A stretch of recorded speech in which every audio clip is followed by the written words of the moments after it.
So I've got a big piece of flashing, maybe 2 foot wide by 4 feet long. And I'm not going to bring that whole piece up here. I'm just going to measure this maybe.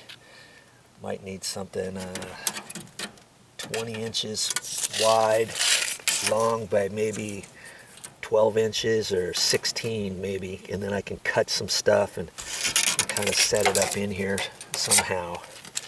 I'll get a big enough chunk up here and then figure it out from there. Okay, back down into the garage so I can cut a piece of flashing. I'll show you how that's done in a minute.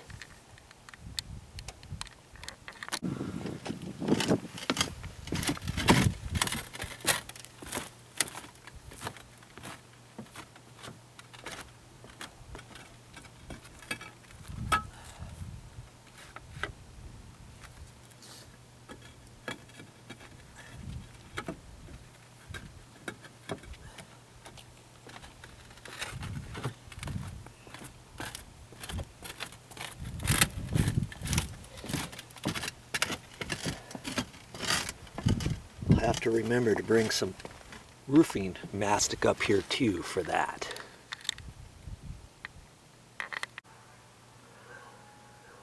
Hey, just be careful when you're going up and down the ladder, all right?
Easy as you go, you can do it.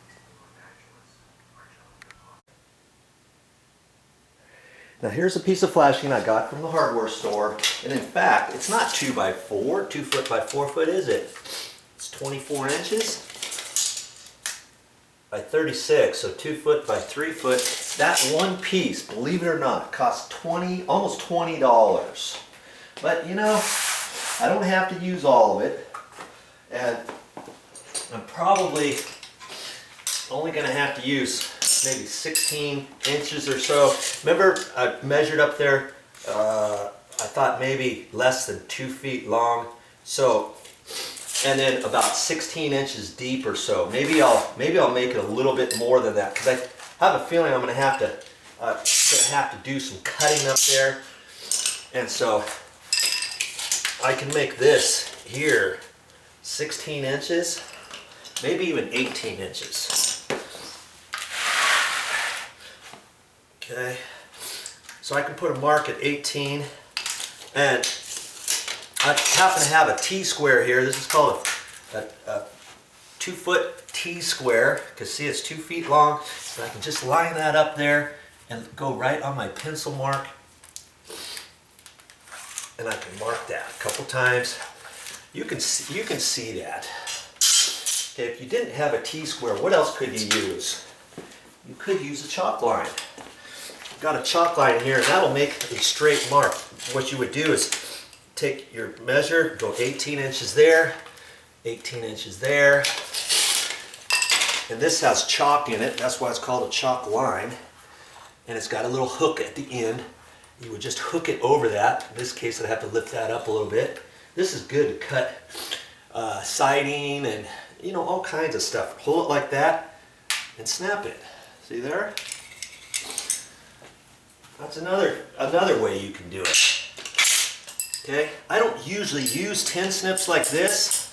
I usually use tin snips here. These are red handle, and usually whatever bit I cut off, I'm gonna lift it up. I always cut the same way. Okay, so in fact, I got an 18-inch piece there. I got an 18-inch piece there too. Okay, I'm just cutting this in half. And I'm just gonna, I kind of keep my foot on one side, lift the other side up, and be real careful not to get your hand caught on that edge or something, because that'll cut you in a minute if you let it.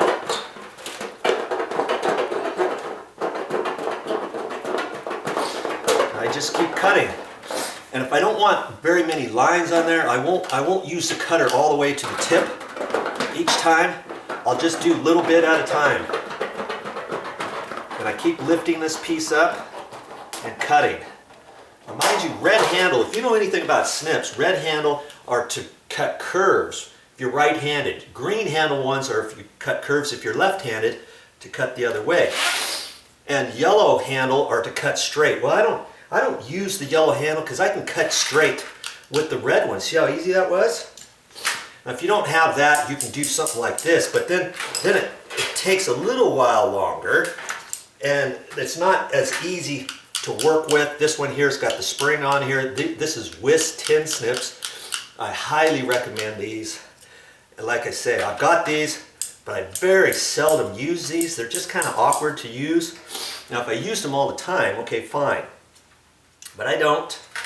I wonder if I should even cut anything with this. And I'm going to be wasting my flashing, but let's just see. I'm going to cut one little bit. See, they're harder. They're harder to cut with. I can tell I'm struggling just to cut this line here.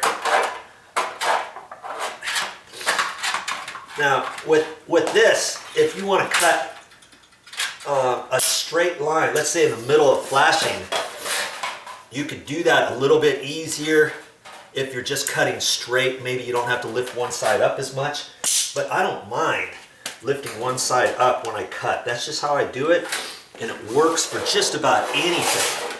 Okay, so I'm going to take this piece up there on the roof, and then I'm going to fashion it. However, I've got a pair of pliers I'm going to use to do some bending. I might even use this crescent wrench to grab the edge.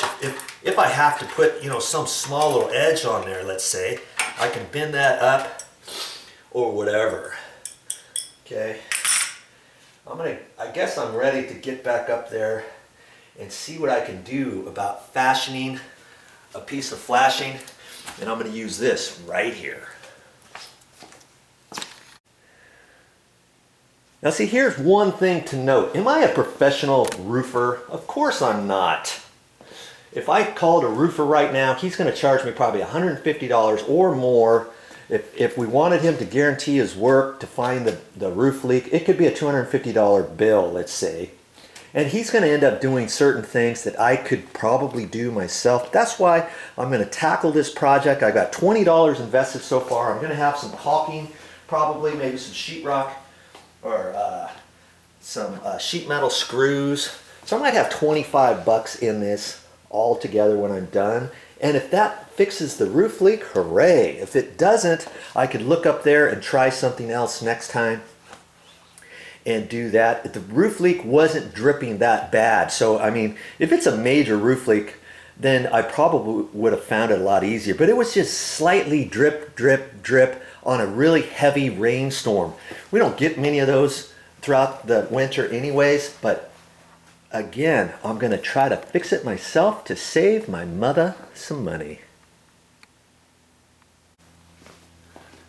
Hey, here's one more tip too. Whenever you're working with flashing sheet metal, if you don't want to use a pencil, you can use a Sharpie. Here's a Sharpie, and then you can mark up, and you can see things a lot easier as you're cutting. Remember that.